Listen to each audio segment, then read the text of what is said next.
ذالک تخفیف من ربکم ورحمہ، یہ تمہارے پروردگار کی طرف سے ایک آسانی پیدا کی گئی ہے اور یہ ایک رحمت ہے۔ فمن اعتدی بعد ذلک فلہ عذاب علیم، اس کے بعد بھی کوئی زیادتی کرے تو وہ دردناک عذاب کا مستحق ہے۔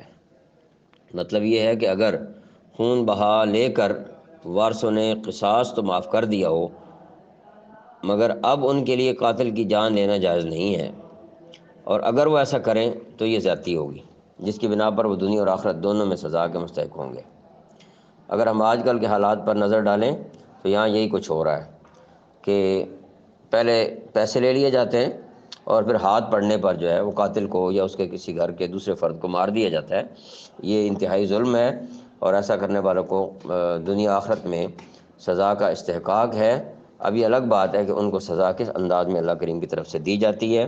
بعض اوقات ایسے انداز میں سزا ہو جاتی ہے کہ لوگ اس کو سزا نہیں سمجھ رہے ہوتے، لیکن ان کے لیے سزا ہوتی ہے۔